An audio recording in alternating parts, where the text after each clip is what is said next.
Corporate डाल में अब हम होम फर्स्ट फाइनेंस से शुरू करते हैं। 2010 में शुरू हुई अफोर्डेबल हाउसिंग फाइनेंस की कंपनी जो महज 48 आवर्स में आपका होम लोन मुहैया कराती है। तो इनकी स्पीड और एजिलिटी की यहाँ पर बात हम जानते हैं इस कंपनी को।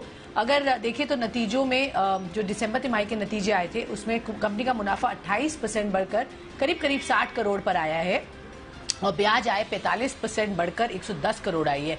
अच्छी बात यह है कि Q3 में एनपीए भी कम हुए हैं। अगर हम देखें ओवरऑल बैंकिंग स्पेस का एक अच्छा प्रदर्शन चल रहा है और वही कंटिन्यूटी यहां देखने को मिल रही है इवन दी एनबीएफसी स्पेस में।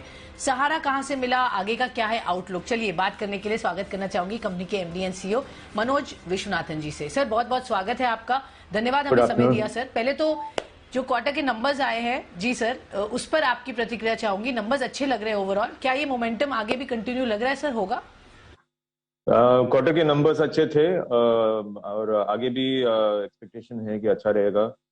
डिमांड बहुत अच्छा है ग्राउंड लेवल पे अफोर्डेबल हाउसिंग में, और हमारा भी जो डिस्ट्रीब्यूशन का जो प्लान था, मतलब एक्सपेंशन का, वो सब ठीक से चल रहा है। तो कमिंग क्वार्टर्स में भी इट्स एक्सपेक्टेड दैट रिजल्ट्स अच्छे रहेंगे।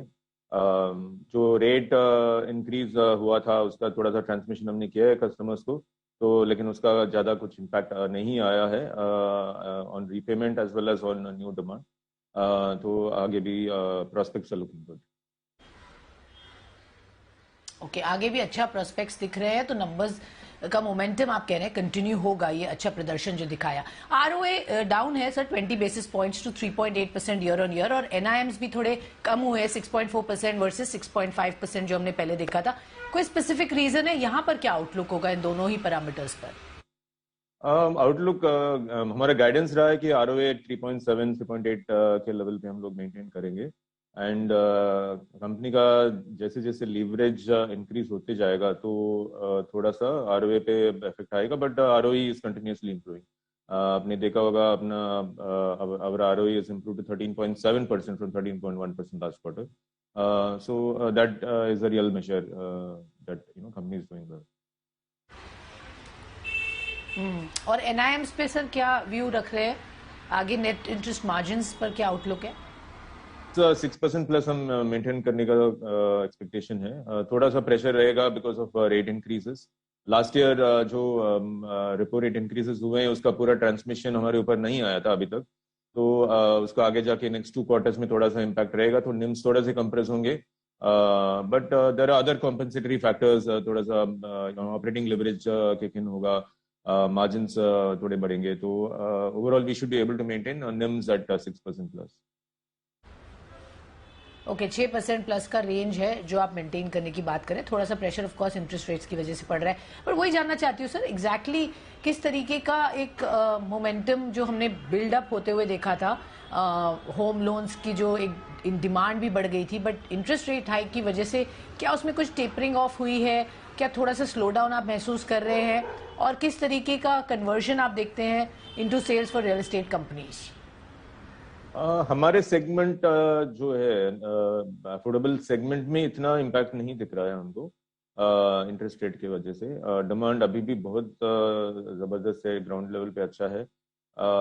हायर सेगमेंट्स में हो सकता है थोड़ा सा इम्पैक्ट आ जाए, क्योंकि वहाँ पे टिकट साइजेस भी हाई है, तो इंटरेस्ट रेट का थोड़ा इम्पैक्ट आ सकता है। लेकिन अफोर्डेबल सेगमेंट में इंटरेस्ट रेट की वजह से अभी तक कोई इम्पैक्ट नहीं दिखा है। ओके, अभी तक इम्पैक्ट नहीं है। ऑफ कोर्स ये लॉन्ग टर्म व्यू के पॉइंट ऑफ व्यू से इसको देखा जाता है। सर दिसंबर में कंपनी ने रेज किए 280 करोड़ रुपीस फ्रॉम आईएफसी। क्या बता सकते हैं सर इस पैसे का कहाँ यूटिलाइजेशन हो रहा है, इसको कैसे फंड करें कंपनी, और फंडिंग प्लान्स हैं कंपनी के, आगे क्या व्यू रखते हैं उस पर? हाँ, तो company is very privileged to get associated with entity like IFC, and they have given us long term debt, और this debt is to support affordable housing, और ये ग्रीन हाउसिंग सपोर्ट करने के लिए ये डेट दिया गया है। तो if you see in this country individual construction में ग्रीन हाउसिंग का उतना पेनिट्रेशन नहीं है, एंड अवेयरनेस नहीं है how to create sustainable houses at an individual level, जो सेल्फ कंस्ट्रक्शन करते हैं, मतलब अपना घर आप खुद बनाते हैं।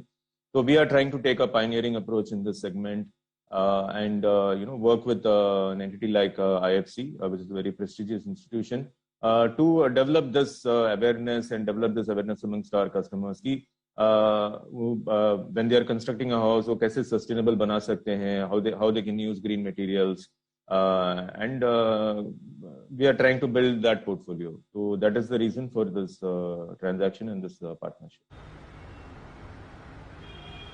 Okay sure. तो ये तो आपकी पार्टनरशिप की बात है। इसी तरीके की और पार्टनरशिप्स आप देख रहे हैं सर, और फंडिंग के लिए आप और भी चीजें या एवेन्यूज देखेंगे? हमारी और भी डेवलपमेंट इंस्टीट्यूशंस, आईएफसी जैसे डेवलपमेंट इंस्टीट्यूशंस के साथ बातें चल रही है और it is expected that some more transactions could happen on similar lines in the coming quarters.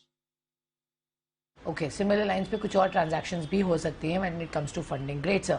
हम बात कर रहे थे बहुत सारे बैंकिंग एक्सपर्ट्स से, और जो रेट हाइक की अब एक्सपेक्टेशन है वो क्या है sir? Most of the people are saying कि अब शायद यहाँ से और रेट हाइक्स ना हो।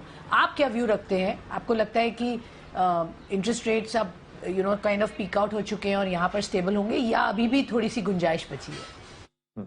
ऑप्टिमिस्टिक व्यू तो यही है, क्योंकि इन्फ्लेशन का फिगर्स भी कम हुआ है, लास्ट 2 क्वार्टर्स कम हुए हैं, तो लास्ट 2 मंथ्स कम होते नजर आ रहा है। तो expectation is that this is the peak of the interest rate cycle, so we are watching it closely. हमारा भी ऑप्टिमिस्टिक व्यू तो यही है कि अभी पीक पहुंच चुका है और आगे इंटरेस्ट रेट हाइक नहीं होना चाहिए, but it's very well possible there could be a 25 basis points increase in the next policy announcement. So we are prepared for that, but at the same time, optimistically, we are hoping it will be the peak. This is the peak. Okay, तो 25 basis point at best, otherwise peak पे ऐसा लग रहा है कि आ चुके हैं, inflation भी अंडर कंट्रोल है। क्विकली सर, सिंस हम बजट की एक्सपेक्टेशंस भी समझना चाह रहे हैं, बजट में कुछ ही दिन बचे हैं, किस तरीके की एक्सपेक्टेशन रख रहे हैं इस बार सरकार से? फाइनेंशियल सेक्टर को क्या चाहिए सरकार से? I think government has been very supportive. हमारे सेगमेंट के बारे में आप बात करेंगे, अफोर्डेबल हाउसिंग, तो government has been very supportive. जो पहले ये प्रधानमंत्री आवास योजना था, which was launched 4-5 years ago, that was a very good scheme for customers in affordable housing. So I think they have been very supportive in this segment, and आगे भी our expectation is that they will continue to keep launching and supporting this, launching new schemes and supporting this segment. Okay, तो कोई specific expectation नहीं है, आप कह रहे हैं ऑलरेडी गवर्नमेंट ने काफी सपोर्ट किया है और आगे भी इसी तरीके के मेजर्स आप एक्सपेक्ट कर रहे हैं करने के लिए अफोर्डेबल हाउसिंग स्पेस में। बहुत बहुत शुक्रिया सर हमसे जुड़ने के लिए, हमें बताने के लिए नंबर्स कैसे थे और आगे किस तरीके का आउटलुक है।